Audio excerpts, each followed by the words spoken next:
Welcome to the very first Sports Writers Festival here in Melbourne at Deakin Edge Federation Square. My name is Francis Leach, along with my two colleagues, Andy Kelly and Michael Edgley. We're very proud to have put this on for you today. It's the first of what we hope will be many festivals into the future. I do need to make a few acknowledgements.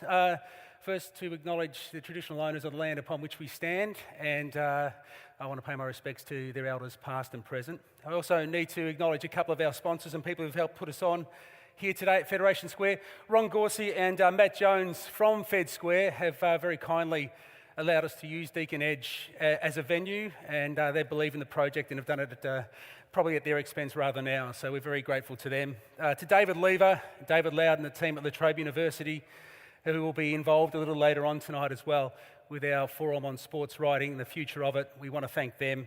And to Darren Sutton at The Guardian and the team at The Guardian, and Russell Jackson, who's going to be part of that panel too, we'd like to acknowledge them and thank them for believing in us as we embark on this journey to establish this as a festival into the future. And I hope that they're here tonight and enjoy what's on offer.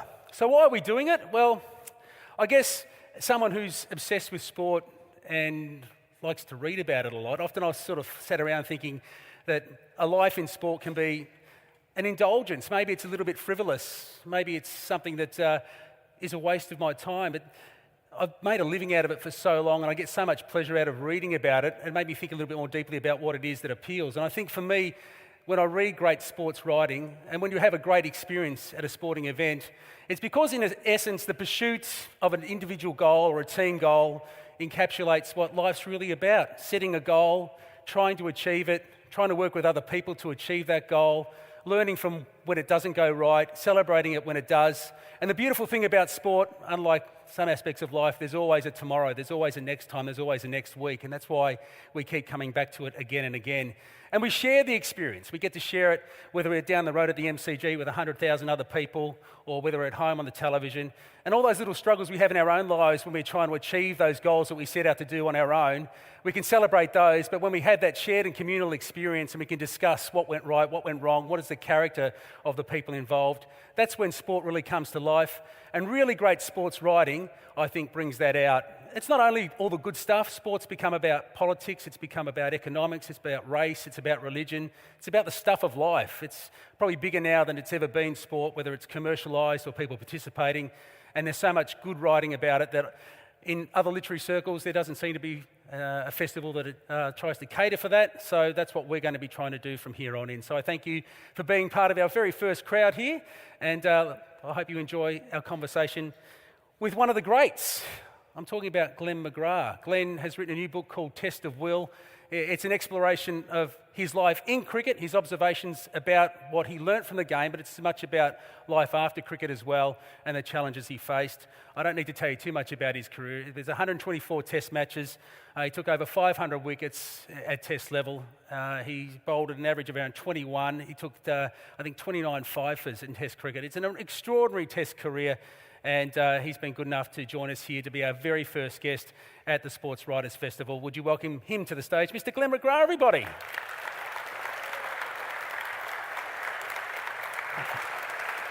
Thanks, hey, Glenn. Cheers. Have a seat. Firstly, you've just been in the States playing a bit of Hollywood cricket with Hollywood Shane. Yeah. How was that? Who would have thought? When I was playing cricket, the last thing I thought I'd ever do was play cricket in the US, and now I've been retired for about 8.5 years. Got the option to do it.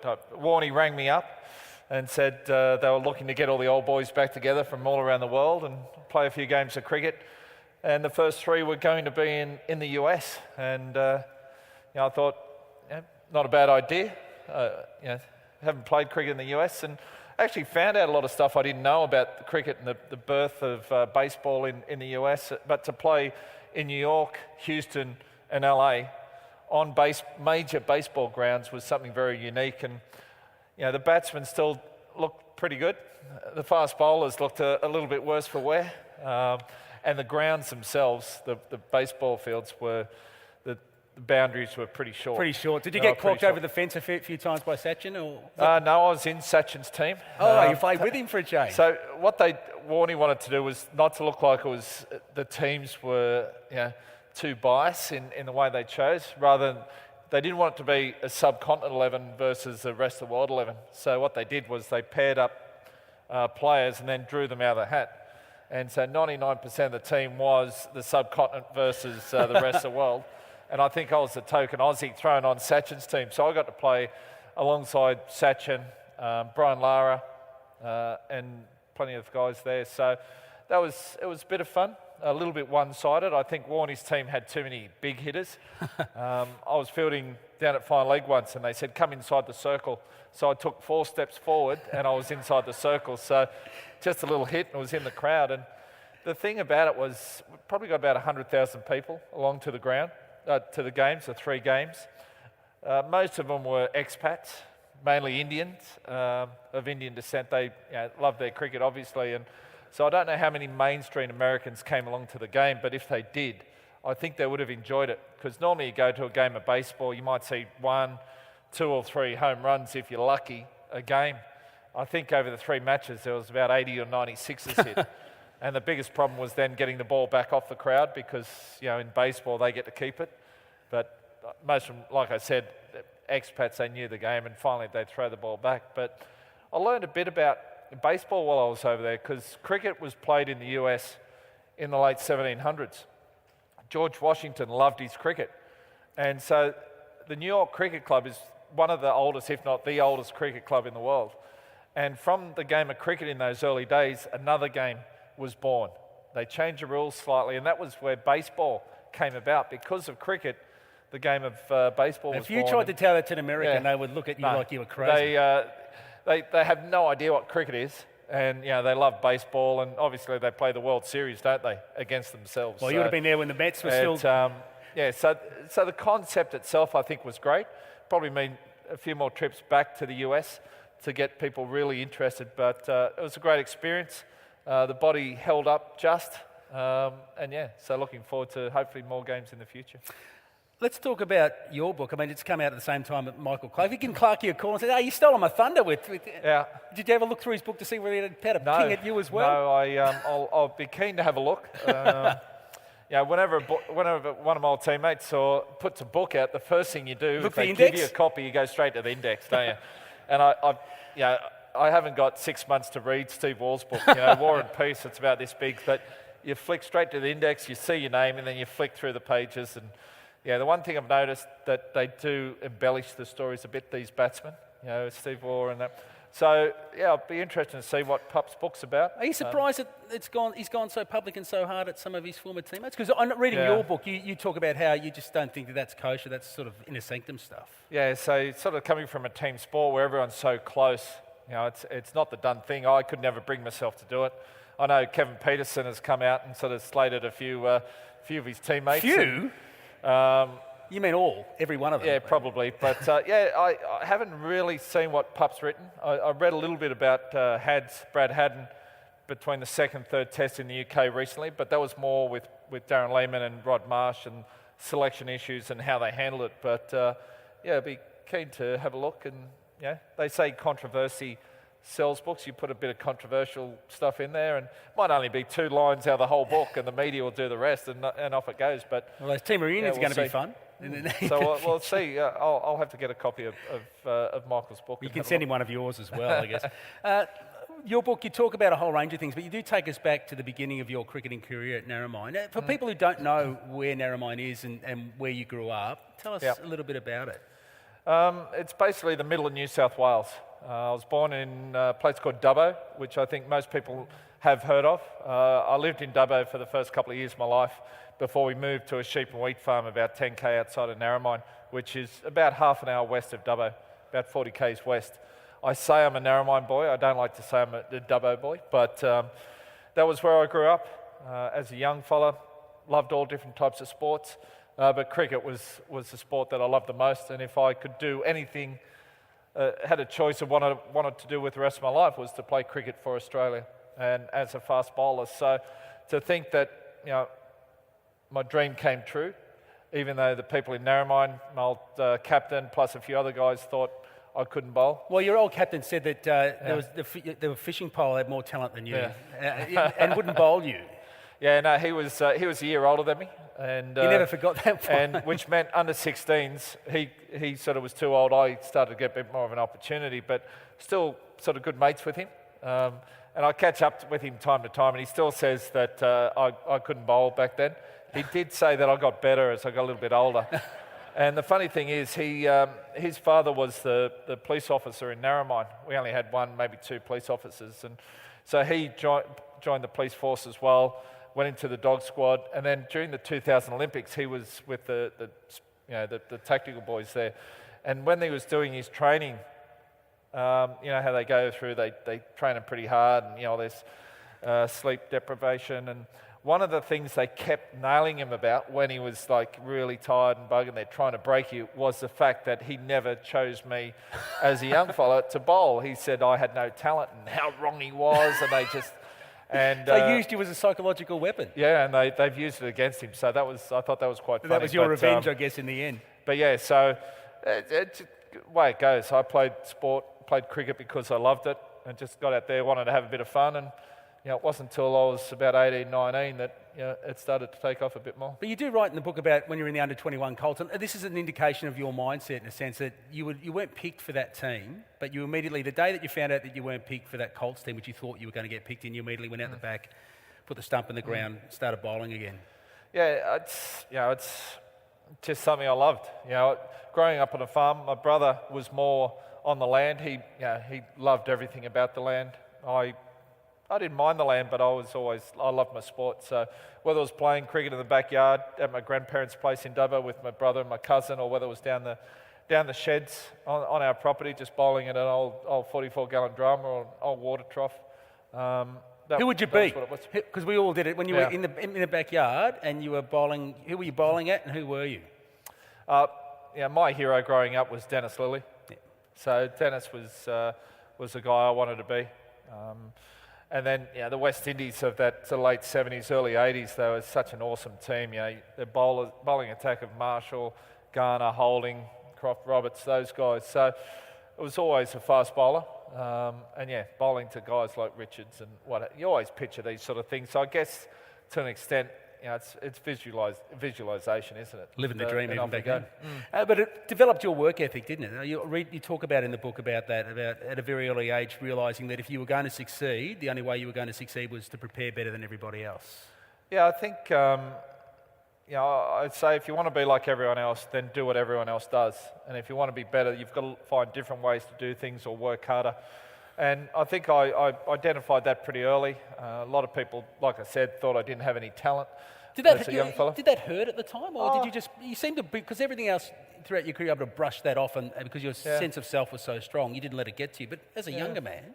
No, I was pretty happy just getting out there, running around. I always believed, I was good enough, and I think that sort of held me in good stead. And maybe those sort of things inspires you or spurs you along to do even better next time. And to a degree, prove them wrong, but probably more to prove me right. It would be a better way of looking at it. So even after I made the Australian team, I was in and out of the team and went up to the West Indies in '95.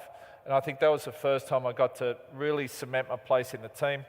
Took my first 5 wickets in an innings in that first test in Barbados. We won over there for the first time in something like 39 years. And when I came home, I was injured. I'd torn my intercostal, which was my side muscle, or grunt muscle as we call it, as a fast bowler. It's where you get your power from. I'd lost a little bit of weight. I weighed 77 kilos. So I was probably the same height as I am now. Unfortunately, I jumped on the scales this morning, so it's about 28 kilos less than I am now. So you can picture there was nothing of me. And I thought if I keep doing what I'm doing, I'm not going to have any longevity within this game at all. So you trained, you had a trainer, didn't you? So I went out and found a trainer who was classed the toughest guy going around. So went and met with him, and he asked, his first question was, what are you prepared to do? And I said, whatever it takes. And his philosophy was to train so much harder off the field than anything he'd experienced on the field. And I must say, he achieved that easily. I used to look forward to the season starting to go and play international cricket and bowl 25 overs a day to have a rest. So I think that attitude probably held me in good stead too. You only played 6 first-class games before being selected for Australia. What do you remember about that first test match against New Zealand in November of '93? Yeah, no. The first wicket, Mark Greatbatch, was it? Yeah, Mark Greatbatch caught Ian Healy.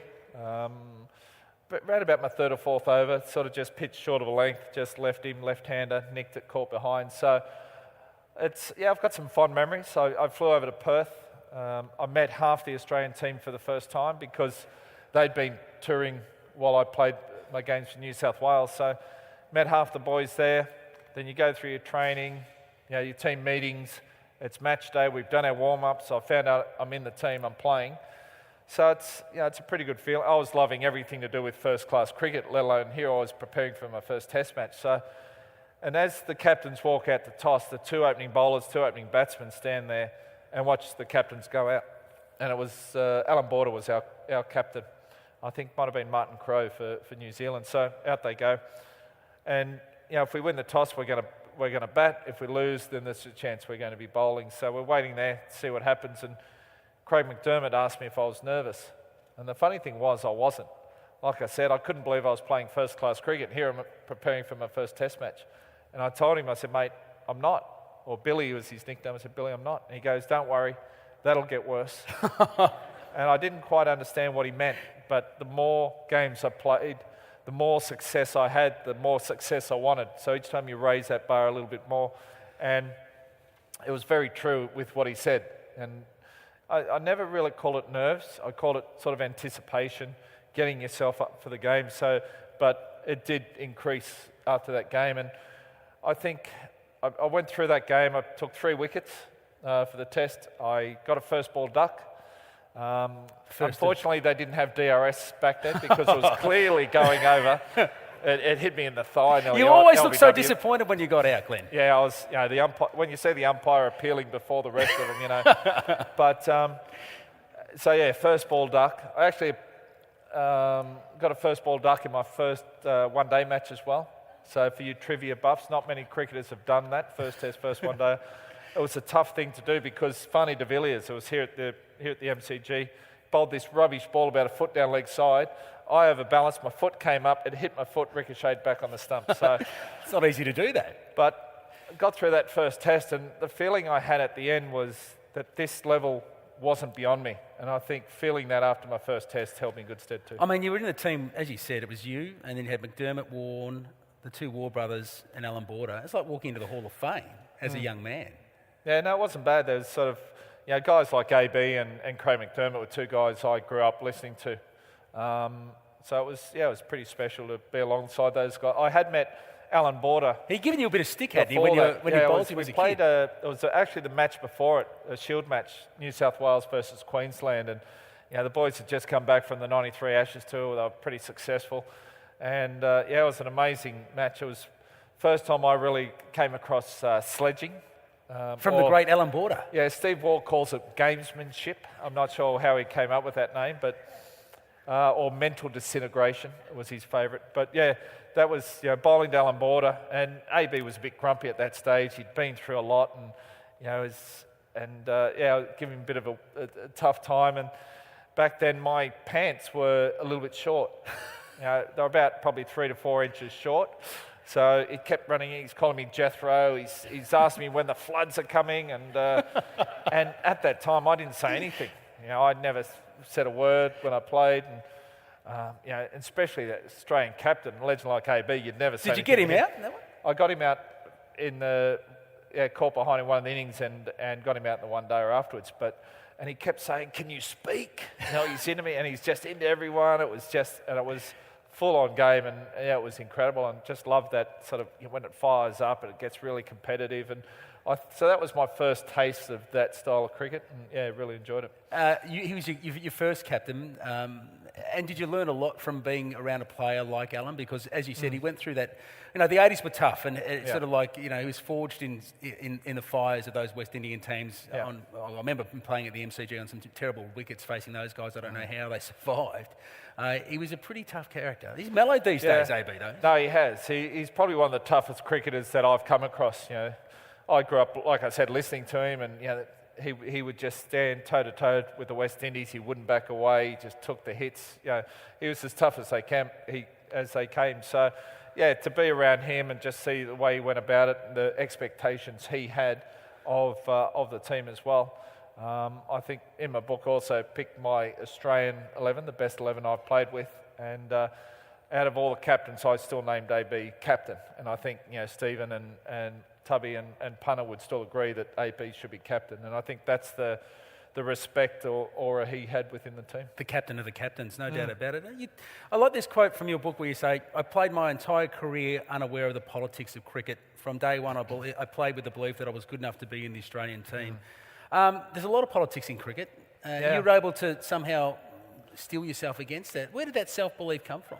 I think it might have been I was a little naive rather than anything else, but I just felt if I went out there and played as well as I could, didn't matter what anyone else was doing, they wouldn't be able to knock me out, take my position. So, I never felt under pressure of anyone else. I don't know, if you asked me before I played my first test match how I wanted the next 14 years to turn out, I could have written it down exactly how I wanted it to turn out.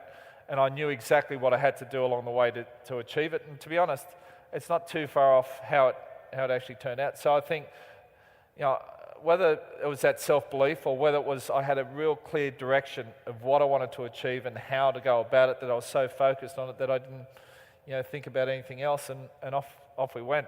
I think also playing in that team that I was lucky enough to play in that era of Australian cricket where you've got Steve Waugh, Ricky Ponting, Matty Hayden, Adam Gilchrist, Shane Warne, those guys. It's not a bad team. When you walk out there, you're not worrying about the opposition, you're not worrying about losing. You're just focused on what you're going to do, and you've got a lot of faith and belief in your teammates. You did, and you must have, because you used to take on the responsibility of telling people you'd win 5-0 in a whitewash. And it was almost like you had to put yourself under that sort of pressure to perform. It was less. It seemed to me at the time it was less about the opposition than it was about you trying to put it on the line a little bit. Yeah, no, it's funny being a shy country boy. You weren't too shy then. When I went to school, I couldn't say 2 words in front of the class. Like, I was petrified, even up until the age of 20. And I think when I got picked for New South Wales, I thought I'm going to have to speak in front of people. I'm going to have to speak in front of the camera, so I'll just do it. And I think making that conscious decision helped. But I like to challenge. I think myself and the team. I always felt the Australian team played better when there was a little bit of pressure on the boys. Guys like Ricky Ponting and Damien Martin hated when Did they I ever made come to say, predictions. pigeon, Yeah, please? they absolutely hated it if I targeted a batsman or I said we're going to win 5-0 or 4-0. But I think in the end they just accepted that's what I did, and off they went. So the opposition used to give it to you a little bit when you did that? No. Because you usually won those. No, so I think I was in a pretty decent position. Like I said, the team we had, if we went out and played as well as we could, I felt nobody was going to get near us anyway. And to say we're going to draw a match, let alone lose one, I thought was being negative. So, I thought it was pretty easy. But I think I've dug a bit of a hole for myself now, because now if I come out and say, I think Australia will win 3-1, they'll think, you don't have much confidence in this Australian team, do you? Or which test are they going to lose? So, I found it was a way to challenge myself. And if the batsmen were good enough to beat me at my own game, then I could live with that. You also used to, and you talk about this in the book, mention players that you would say, he's my guy for this series. And sometimes you're incredibly successful at it. Brian Lara's the one that, you're really putting it out there when you say you're going to get the better of the little prince. Now, you got him out, was it the 1999 series that you, in the West Indies, where you said, I'm going to target Brian Lara? Did you reckon you broke even? He made it an unbeaten 150 odd and a double century, and you got him three times. Who won that battle? No, I was probably about 50-50 throughout my... I'd say 51-49 maybe. I'll take the 1% extra, but no. I remember growing up watching that West Indies team of the late 70s, early 80s, and they seemed to target the captain of the opposition team. And if they bowled, they got on top of him, got stuck into him, and got him out and made him feel pretty bad. It had an effect on the rest of the team, and I think that's where I first noticed it. Yep. And when I came out and started targeting people, it was a bit by default, really. I think the media played more of a hand in it. They say, McGrath's bunny or something like that, and I thought, I'll have a bit of fun with it. And off it went. And if I targeted someone and I got them out once or twice in the first test match, then the media did the rest. Probably placed a little bit more pressure on them too, and they might have forgotten about the guy bowling at the other end. But for Brian, Brian was different to most other players. Most other players would change their game I could get them to change their game and they'd be a lot more patient, whereas Brian, you could never do that. He just wanted to go out there, play all the shots. He's just such a flamboyant player. So I sort of used that against him. I'd stack from keeper, heap of slips, couple of gullies, a point, and then bowl sort of good length, but wide outside off stump. And I knew if he left 2 balls alone, he just couldn't resist, and he just flay the next one, it would fly through there. And it worked in my favour. The first time there was a heap of media. I think it was 2000, 2001 in the series here, and bowled I think probably 3 or 4 balls to Brian in the first Test match and got him out twice, and got him out 2 very ordinary deliveries. One full wide one which he nicked, and another one just short of a length. He went to pull and went straight up in the air, and then the media just made big headlines. McGrath's got his bunny, so it sort of did work in my favour. But you rate him as the best one that you bowled to? So Brian, I got out 15 times in tests, but he got some big hundreds, big double hundreds against us as well, and you can never change his game. But I always felt Sachin, you could change his game. He'd wait for the bad ball, you could put a bit of pressure on him, and it'd be a little bit different. But for Brian, he just went out there and played the way he wanted to. And it was, Brian was, I've got to know Brian a lot better in the last probably couple of years, probably last 12 months, the World Cup here, plus away in the US recently. So he's not too bad. He's not too bad, but he's all over the place. He's a bit mentally unstable, Brian. Some days he'd come out, and if you said anything to him, he'd just focus, and you knew that was it. You're never going to get this guy out. Another 100, another double 100. And other times he'd come out, and he's just all over the place. There was one time, it was Antigua, I think it was that 99 tour. No, it could have been 2003. Anyway, he came out, and our goal was don't say anything to Brian. Don't talk to him. Don't talk to him. So he walks out, and as he walks past Matty Hayden, fielding at gully, Haydos couldn't help himself. Haydos was the biggest sledger in the team, but because he fielded at gully, no one even knew. So he walks past, so Brian walks past, and he chirps him, and Brian just turns around and just starts screaming. Just shut up, just screaming. We're sort of shocked, and he gets to the crease, he's still screaming. And Steve Waugh sees this, and Stephen's not one to sort of let things go or back away. So he's fielding sort of cover. He brings himself right in a short cover, from me to your way, and just, he just has another little chat, and then Brian just loses it again. And that day we got him out for fun. So you never really knew what you were going to get with Brian, but to me, he was the best. Yep. Because Sachin is an interesting one. You bowled a lot to him, and it is a sort of strange relationship with him because he says you're the only player. He wrote this in his book that you're the only player he ever sledged, but you don't remember him doing that. No, I do remember that. Remember it? Yeah. I remember it differently to how he remembers it. Yeah. So he reckons he had a real go at you. He was going to come after you. It was in Kenya at the quarterfinal of the World Cup. Champions Trophy in 2000, and I bowled the ball a little bit short of length. He went to pull it, and it went straight up in the air. And I thought, that's out. The keeper's going to take an easy catch. But there must have been a bit of breeze. It wasn't a big field, and the ball just kept going. I thought, fine leg's going to catch it, and it just kept going, and it carried for 6.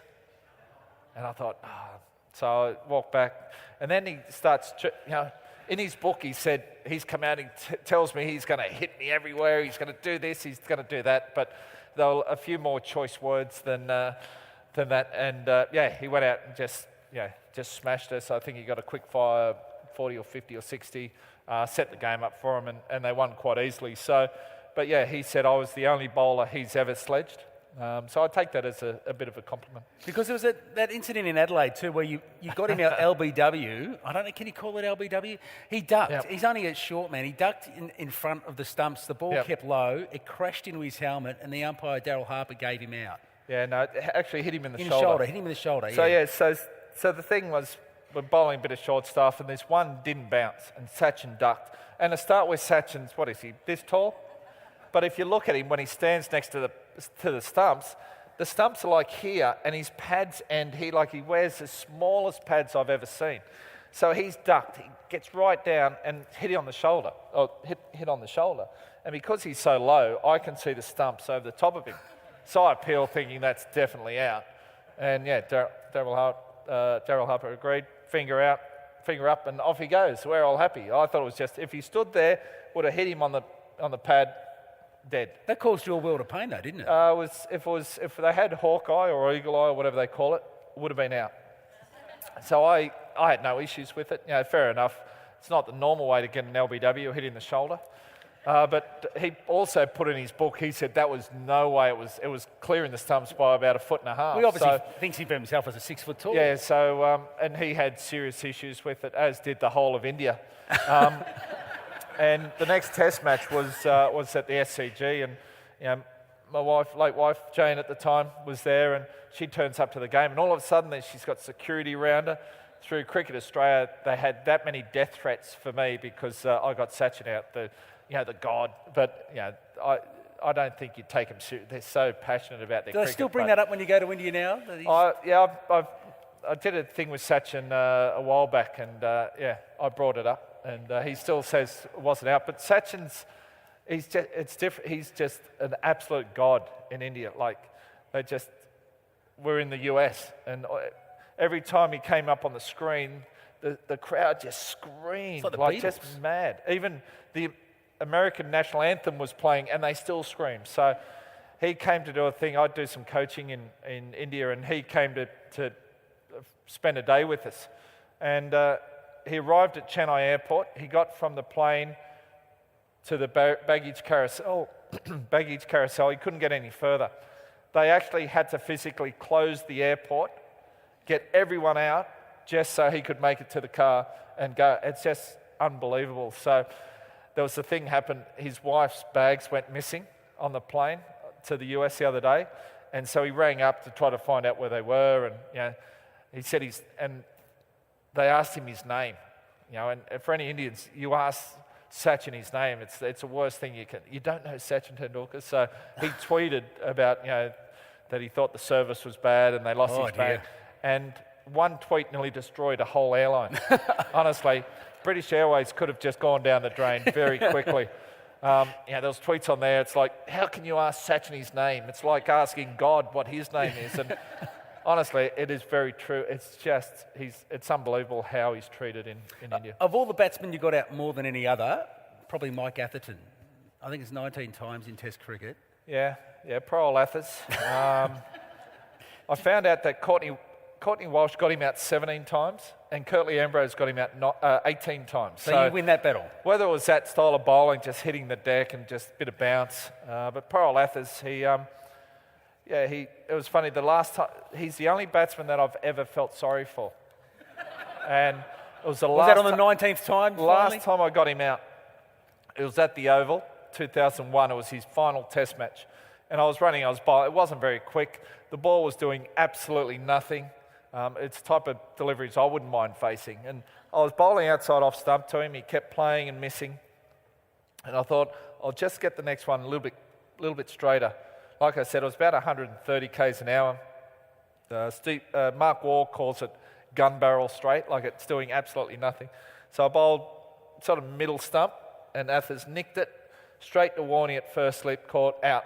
And that was his final Test match. And he's walking off, the crowd's giving a bit of a standing ovation, and it was the only time I ever felt sorry for a batsman because I thought it shouldn't be that easy to get a guy out, but it was good fun still. When you've got that holdover, because cricket's such a mental game. No, it is. When you've got a holdover a player like that, do you kind of know? Do both of you know? You're looking at him down the track. Does he kind of know he's got? Yeah, no I answer? think in the end, and that's what happened. He was just a shot duck. And because I do a fair bit of commentating. You're nice to him now, though, aren't you? Yeah, we get on well. We always have. But they still nail him about me knocking him over so many times. And every time Australia playing England, he's commentating. All of a sudden, there's some footage of me bowling to Athers and Nick, LBW caught. So I feel sorry for poor old Athers. He's a good guy, but yeah, it was just one of those things. You have a mental edge over someone. It could. You can really see it. So, and that was part of targeting players. I targeted guys like Athers, like Brian, like Gary Kirsten, but I'd had success against those guys in the past, so I got them out. So it was a little bit easier. You guys were unrelenting, and you write in your book about the captains that you played under. And Steve Waugh you talk about mental disintegration, but there's one story in your book about his attitude to cricket, which is amazing, it was the game where he tore his calf, and you'd already won the series, and he didn't need to come out and bat. This is in England. But he just refused to take the foot off the throat at any stage, went out and batted on one leg and made a century. Yeah, and still picture him when he hits at 99, hits it, bit of a misfield, he runs, dives down the end to get his 100. So that was just the type of cricketer he was. He's so determined, would never throw his wicket away. He's the type of guy you'd want to bat for your life. So Stephen had that attitude, whereas Mark, his brother, was the total opposite. I always wondered if they came out as one kid, whether they'd be so determined with so much natural ability or so didn't care and just all over the place. So it's, but they're funny that they're so different. They say Steve still got his first $10 he ever earned, whereas Mark hasn't got his last $10. So it's amazing to have two kids so different. You've got them both in your team that you picked. We'll talk more about that in a little while, about the team that you picked, your favourite Australian 11. But with Steve Waugh, you were there, weren't you, in the West Indies when he stared down Curtly Ambrose? And was that the making of him in a sense, where he had that mid-pitch confrontation with Ambrose, and he realised, was it at Trent Bridge? Anyway, and he knew that he couldn't walk away from that. Port of Spain. Port of Spain, yeah. Trent Bridge is in the UK. Yeah, sorry, Trent Bridge, Port of Spain. But he knew that he couldn't take a backward step that day. Yeah, so in Trinidad, it's always, whenever you see a confrontation like that, they always think the taller person is the aggressor. I had a bit of a confrontation with Remnesh Sawan, and Curtly had with Stephen, but I think Stephen sort of had a bit of a go at Curtly, and the West Indians don't swear. Normally, I have heard them swear, but normally they don't. And Stephen said something, so Curtly coming back, "Why you curse me, man? Why you curse me?" And it sort of went from there, and Curtly standing over the top, and Stephen, he's not the. He's pretty tough, but if it was in a back alley, he'd be running for his life. He's not a fighter by any stretch of the imagination. And he says he didn't know what, he thought, I can't back away now, I'll look bad, so he had to stand his ground. And so it was just and you've got Richie Richardson there trying to pull Curtly away, so it was quite funny. And the last person you ever wanted to fire up was Curtly. He normally travelled along at about 60%, just so easy, just big, just hitting the deck. And I think Dean Jones fired him up in Perth one time about his white armbands, and then Curtly went to take 6 wickets for 1 run in the next few overs. So he was the last guy you ever wanted to fire up, but there's Stephen standing toe-to-toe, and it was on a wicket that was pretty green as well. They won.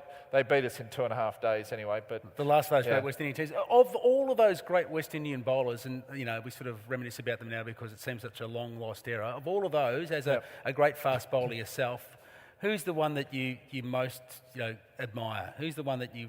It's funny. Everyone you talk to within cricketing circles, out of that West Indies bowling lineup of Holding, Marshall, Garner, Croft, and Roberts, they always say, everyone says Malcolm Marshall. He was the shortest out of all of them, but what he could do, and he was just would run in all day. They said he was the best. When you've got someone like Mikey Holding, who's just incredible, but they said Marshall was the guy. Why are our bowlers getting so injured these days, Glenn? Not as tough as when we played. I don't know. I think it's the nature of the beast to a degree too, and they say. In the human body, bones don't fully harden up until you're about 25, 26. And so you see a lot of young guys coming in, they have a lot of injuries. Pat Cummins, played when he was 18. So there's a lot of stresses of, fast bowling action's not a natural action for the body, and the stress you put through, they say something like 7 or 8 times your body weight going through your front foot every time you bowl.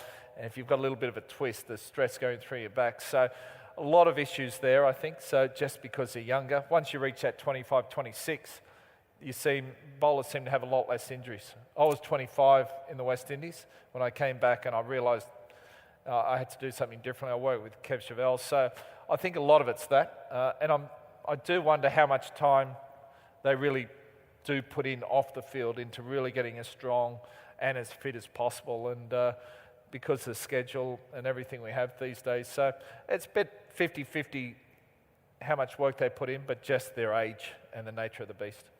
Test cricket's going to change next week when we go to the day-night test with a pink ball. As someone who played 124 tests, and has established such an incredible legacy in the game, how do you feel about that? How do you feel about what's going to be a very different test cricket experience? Yeah, I'm very much a traditionalist anyway. I love test cricket over one day, over T20, but you've also got to balance it up. You've got to keep the game moving forward. I remember chatting with Matty Hayden in respects to T20 cricket. We're in Johannesburg in Satin Sun in a cafe, and I was telling Haydos that I was a bit worried about T20 cricket having a negative effect on Test cricket. And he felt, well, it's actually a game, a format of the game that we can take to different people that don't watch cricket, take to different countries around the world that don't watch cricket, maybe to the US like we have, like to Europe, other countries. So he was looking at the bigger picture and felt it'll bring more people to the game of cricket. So I think, in a sense, it's got that ability to do that. This day-night test match will hopefully continue moving the game forward, bring different people along to the game as well. But yeah, it's going to be interesting. There's been hasn't been a huge amount of positive press around it from players. Have you spoken to any of the bowlers yet about bowling with a pink cricket ball and how they feel about it? I think the bowlers won't mind it as much as the batsmen. Batsmen carry on a bit anyway, aren't they? So, but they say the lights make the bottom of the ball darker, and and they don't pick it up as well, and it sort of seems to do a little bit more. The white ball, we played day-nighters in one-day cricket for a long time, but the white ball's slightly different. It doesn't hold the colour as much, and it's just different too. So I'll be interested to see how the pink ball goes and how it holds up, and I don't mind that they're giving it a go. We'll see what happens. You already have a pink test, though, don't you? I mean, the success of the Sydney Test and the work that you've done with the McGrath Foundation, you write about it in the book about how important that is to you personally for the reasons that we understand with Jane's passing and whatnot. Have you surpassed your own ambitions with that now? Has it become... Oh, yeah, I think when we helped two people, it passed what we're looking to do. But, yeah, no, it's been incredible. I think in one sense, when I grew up, you wouldn't have pink anywhere near your cricket gear, would you? So...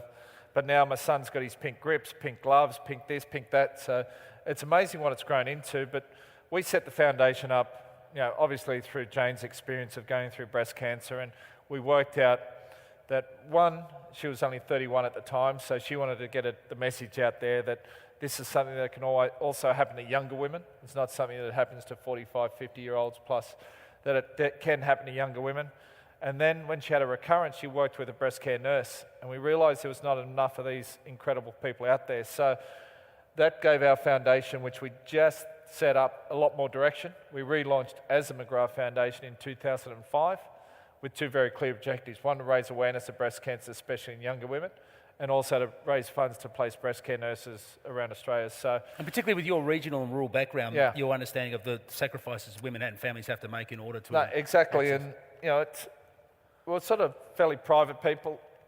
Jane was very private, but we felt by telling our story, we can help other people going through the same thing. So that was why we decided to tell our story. Then the foundation came about, and it's been amazing that it was Jane's dream, but also the driving force of the foundation that every family experiencing breast cancer has access to a breast care nurse where they live, and that's what we're working towards.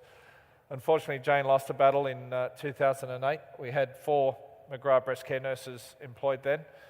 We now have 105 nurses employed, and the nurses have supported over 36,000 families right around this country. So hearing those numbers just blows me away. The support we've received has just been incredible, and you only have to look at the Sydney Test and what's been created there. This is, I think, the 8th year that the test has gone pink and been associated with the foundation. Cricket Australia normally only team up with the charity for 3 years maximum. The fact that it's gone for 8 years, I think, tells the story itself. But it's also, they say, ticket sales for the Sydney Test are always so much higher early on than any other test. And they said there's a lot more families, a lot more women coming along to the game. So I'm really proud that it's giving something back to the cricket as much as it's giving to the foundation. Yeah. Now, you do name your Pigeon 11, or I think you named 13 players in the book, which would have been difficult to choose. A couple of guys in there as well. And I'll read the 11 plus the two other fellas you named. So there's Hayden, Langer, Ponting, Mark and Steve Waugh, Alan Border, Gilchrist, Brett Lee, Shane Warne, Craig McDermott, Andy Bickle and Michael Kasparovich as your 13 players that you played with. That if you had to pick a team or a squad, that'd be it. No one talked to you about a couple of them. You mentioned a bit about Matthew Hayden. No, it was, well, firstly, I'd been asked for years and years to write or to pick my Australian 11 I played with, and I always refused to do it because not so much I didn't know who to put in, I didn't know who to leave out, and I didn't want to leave anyone out. Tough job being a selector, isn't it? Yeah, and I wouldn't want to do it. A funny story about the selector, I'll tell you in a minute, but I just thought, I could have named 2 or 3 or 4 teams that would have been just as successful, but I finally bit the bullet and sort of named my 11 and then a couple of 2 12th men. But yeah, no, they're the guys that I think sort of deserve to be in there. No one really deserved to be left out, but it's not a bad team. It's a damn good one. Matthew Hayden, though, a great batsman, but what a lot of people didn't realise till later on, if you weren't out there, was that he was as quick with the bat as he was with his mouth as soon as from the first ball to the last. Yeah, no, he's a different type of bloke, Haydos, and I mentioned he was the biggest sledger within the team, but the camera was never on him. But to the extent where he'd even sledged the opposition bowlers. We're playing Pakistan, and Shoaib Akhtar, Shoaib could get it through pretty quick. And so Haydos needed to get himself fired up and get himself into the battle. You see him go out, he's scratching around like an old chook, and he's got all his routines. But before the umpires came in and said we're going out, Haydos is out the front, looking up the hallway, and the Pakistanis are down the other end, and he can see Shoaib. So he's yelling at Shoaib down there and saying, "Shoaib, you're shit, you're rubbish. I've got your nut," and and Shoaib's just standing there looking at him. But Haydos needed to do that to get himself up and get himself in the battle. So I think that showed, firstly, type of bloke Matty, but the confidence he had to be able to do that. Most batsmen wouldn't say anything because they felt bowler only has to one ball and the bowler can win the battle. Whereas for the batsman to win, he's got to bat all day. But Haydos was the type of guy that was happy to do that. And if he hit the ball, it stayed hit too. Could hit it hard. No, his chest is about this wide. He's tall, which is unusual when you think of Lara, Tendulkar, Bradman, all pretty short guys. But Haydos is tall. He's big. He's a good guy. He's one of my good mates, Haydos. But when he was a kid, he was a real fat kid. So every time we see a fat kid, we yell out Haydos. But that's a different story. But he's a country boy, born and bred in Kingaroy in Queensland, peanut capital of the world. So he loves his peanuts, and one of his nicknames, I'm not sure if everyone knows, is Jurassic. He's got a few, but Jurassic is one of them. And if you look at him, Jurassic, obviously the dinosaur era, but what did dinosaurs have? They had big bodies and little heads. So so that's where we get stuck in a Haydos, but he's good value, and he's a great guy. And the contrast with Justin Langer, the two of them, great pairing, a different sort of mindset. Was he the toughest player you played with in terms of his ability to keep batting up? Because his first test match, he got clonked on the head by Ian Bishop in that famous test in Adelaide in '93, knocked into next week. But he just wouldn't take a backward step. JL, Alfie, we call it. He, I think he was a black belt a few times over in some discipline, whether it was karate or I'm not 100% sure, but he loved that thing. Again, he's about this tall. But he definitely had small man syndrome. He's a good guy. He just great team man, just loved it, loves a baggy green, do anything for the team. And it was funny, and just to go to show how he backs himself all the time. We're leaving Antigua one time, and this local guy was just yelling abuse at us just as we're walking out. And he was only from Media Way, and he's just into us. And so I turned around and give him a bit of a spray, and JL's got him by the earring. Reached up, grabbed him by his ear, and he's pulled him down, and he's just laying the law down to this bloke. And I wouldn't put a part. He would have ripped that earring straight out of this bloke's ear, but that's JL for you. He's just, he'd take on anything. I think there was a match I didn't play in, but over in Joburg where he was, he'd been hit in the head again, and it was, dizzy, had concussion, he was all over the place, and was getting right down to the wire. He was padded up to go, and Ricky Ponting was captain. He was holding him down. He was trying. So lucky, I think Pat Cummins or someone hit the winning run, so he wasn't required. But that's the type of bloke JL is. He'd do anything for you. That sort of respect, that team, that mateship camaraderie was so important to him. The baggy green, all those things held him in good stead. And he's coaching WA at the moment, and doing a really good job of it. So that was the way the way he played is the way he leads his life. Rick, we have to call him Rick now. We can't call him Ricky anymore, can we? He's grown up now. So Ricky Ponting, is he the most elegant player that you played with? No. Mark Moore? No, not even Mark. But no, Rick was very I met Rick when he was a young fella. He was earmarked future Australian captain back then when he was about 16 or 17. So he was always had so much ability. Probably the best player of a short ball I'd seen. He'd take on anyone, even if they're up around 100 mile an hour. I went to the Cricket Academy in Adelaide with him, and we had bouncer practice one day where they set the ball machine up 160k an hour with the hard balls and sort of just fed them in bouncers. And we'd go down there as soon as they hold their hand up and put it in, we go and then Rick comes in and he's just hooking and pulling and smoking.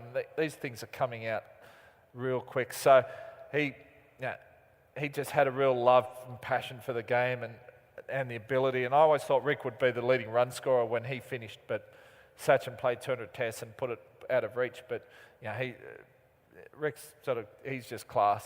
You talk about that 2003 World Cup final against India. He made, was it 140 off 121? Was that him at his absolute best in that? Yeah, probably. He played incredibly well there, and that was just the type of bloke he was. He was a gun from a young age. He could have played. I think he could have played Aussie rules for North Melbourne. Yeah, he would have played for North Melbourne. Golfer. He played more golf than he played cricket throughout his career. So he's just one of those naturals who could do anything. Shane Warne, you're right about Shane, and you played so much great cricket with him. 104 tests together, 1,001 wickets between you. You only lost 18 times in the 104 tests that you played together, which is an extraordinary record.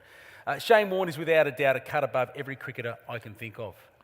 Yeah, is he that much better than all the other greats that you played with? Well, Warnie's different, isn't he? He's just in everything he does. He's a showman, isn't he? He loves it, but he's got a great cricket brain. He's always looking to set something up to do it. Warnie was here, okay? The rest of the team's here. Whatever Warnie did was bigger and better than anything we ever did. So Warnie's here, we're there. We accepted that Warnie's there. I think Warnie accepted that he was there as well above us. So, but he's amazing. I've seen people try to emulate what Warnie does and the way he lives his life, and they just get destroyed in 5 seconds. So, but it wasn't that long ago that Warnie was swanning around with Liz Hurley on his arm, was engaged to Liz Hurley. And everyone's going, here in Australia, can you believe Shane Warne is going out with Liz Hurley? No one could believe it, and they probably still can't. But Warnie's got a bigger profile in England and in South Africa than he does here in Australia. In the UK, they're going, can you believe Liz Hurley's going out with Shane Warne? So I didn't quite understand that one, but that's Warnie. He loves it, absolutely loves it. And should he have been the captain of Australia? Do you reckon he would have made a great captain? I think he would have made a very good captain. Yeah. He thinks you can win from any situation. We would have had some great wins. We would have had the odd diabolical loss where things didn't go well, but that's the way he is. That's the way he lives his life. He's a gambler. He loves his poker. He's an amazing poker player. He lives to play poker these days. And we used to play, and he could tell me exactly the cards I had in my hand by the way I was betting. And then he'd go, "No, just in case you haven't got them, I'll call. I'll put it down." He goes, "Oh, I knew you had that, but I take the money." But he just he could read a batsman. He reads everything so well. He's very street smart, Shano. Fair enough, he got himself in a bit of trouble off the field, and he probably still does. He sends me a text message every month or so saying he's got a new number. So he says, too many people have it. I tell him, stop handing it out to everyone. But we're in Monte Carlo in 2003 when the team won the World Team of the Year, Laureus World Sports Awards. And we're there at the after party, and you've got all these incredible athletes walking around. You've got Sean Connery and Michael Douglas and Catherine Zeta, all these. And he's over. He said, "Quick, come with me. Got to go and meet Connery. We've got to go and meet Michael Douglas," because he was beside himself. He thought he was finally playing in the league. He didn't want to go by himself. So, but that's the way he lives his life, and it's just incredible. So many great moments in your career. You list a few of your favourites in the book, and it's hard to pick a couple out. But your 500th wicket at Lords that day, your family was there, your dad was there, Marcus Trescothick was the batsman. Was that a moment where you could reflect back on just how far the journey had been from bowling at Narromine and then being there at the home of cricket to be the first fast bowler to take 500 Test wickets? Yeah, I'm not really one that lives in the past, so I'd sort of, you reflect a little bit and learn from history, I think. But yeah, when I took that, it was funny because we played the Test series against New Zealand in New Zealand before, and I was closing in on that 500 mark, and I took a wicket, and Ricky Ponting came up, and Rick said he thought I wasn't celebrating like I normally do when I take a wicket, because he thought I didn't want to take my 500th wicket at Eden Park in New Zealand. I wanted to save it for Lords, which is a load of rubbish. And it was funny, I kept getting wickets and I kept getting close, and he said, "You don't want that wicket, do you?" And finally, there was 2 wickets left, and I was on 498, and the high ball went up, and I was under it, and I took the catch, and he said, "You are so happy that you..." So he thought I was, sort of stretching it out, so I had the chance to take it at Lords. But, the home of cricket, Lords is a very special place, and so to have the opportunity to take your 500th wicket there was something pretty special. And I guess midway through my career, I'd sort of, set myself a goal of 500 wickets was the minimum I wanted to achieve. So in a sense, to achieve that was very satisfying. To do it at the home of cricket, was something pretty amazing. But let's get serious. I mean, the really big moment has to be the 61 versus New Zealand it was at the Gabba, wasn't it, in 2004? Your first Test half-century. At that point, I think you were tracking as many runs as you in your Test career as wickets. Yeah, I'll give you the numbers. 454 wickets at that point and 477 runs. Yeah, no, it was funny. Is that a good day? A lot of people think it was a fluke, it was a miracle, but yeah, I'd say... You always cared when you batted, didn't you? But no, it was funny because I'd just come back from my ankle operation. I had some spurs on my ankles, had them one removed, went back bowling. Because I had a bit more freedom and movement in my ankle, I actually snapped one of the ones off the front, which means I had to go and clean that up. And I had a fair bit of time out of the game. And to get my body used to bowling again, I used to go to the SCG nets and bowl in the nets. And I thought, while I'm here, I might as well face a ball machine. So I was probably facing 500 balls a week off the ball machine, whereas I wouldn't face that in 3 or 4 years down at the nets, because you could never get the batsman out of the nets. So in a sense, I'd sort of put the effort in, but it was 2004, and it was up at the Gabba. And just to tell the story a little bit, I had a pre-match routine every game I played. I'd get up an hour and a half before the bus left for the ground. I'd go down the pool, swim, stretch half an hour back in the room, shower, pack, half an hour down at Brekkie. That was my pre-match routine every game I played. And I guess in a sense, it's telling myself it's match, it's game day, get yourself up, get yourself ready. Normally I'm down in the pool with maybe a few other fast bowlers. All the batsmen are still asleep. Lazy bunch of so-and-sos. Warney was a bit different. He'd get up about 2 seconds before the bus left, and he'd just get on the bus, and it looked like he just combed his hair with a balloon. Like, it was just everywhere. So, but normally I'm down the pool by myself or with other fast bowlers, and this day I'm down the pool, and 3 other teammates decided to get up. Jason Gillespie, fellow fast bowler, was in the water swimming away, and Michael Clark, Adam Gilchrist both decided to come down and do a bit of swimming, get ready for the day. So there we are, we're swimming away, and over the wall flew 2 ducks, and these ducks actually landed in the pool with us. And if you know anything about cricket, you don't associate ducks in any way, shape or form, do you? So here they are, they're swimming around, couldn't scare them off. I know batsmen that couldn't even watch ducks flying past a cricket ground. Matty Hayden wouldn't even let his kids have rubber duckies in the bath when they were younger. And you definitely do not eat duck the night before a big game. So here's these things, and we think, we look at each other, we think we're not going to score a run between the 4 of us. So off we go to the game. It's day 3. It's sort of midway through the second session, and Adam Gilchrist gets out. He's the 8th wicket. He gets out, he comes in, he's sitting down. So I'm next in for the next wicket, aren't I? So I'm down the room, I've got my pads, I've got my creams, my pads, in thigh guard, inside thigh guard, chest guard. I'm happy to wear as much protection as possible. And they put on a bit of a partnership, and then finally that 9th wicket falls, so I'm in. So first thing you do, you grab your helmet, put your helmet on, I grab my gloves, my bat, and I start walking out of the dressing room. And I look over at Gilly. Gilly's now changed, he's in fresh creams. He's sitting there, he's taping up his fingers. He's getting ready to go out the field.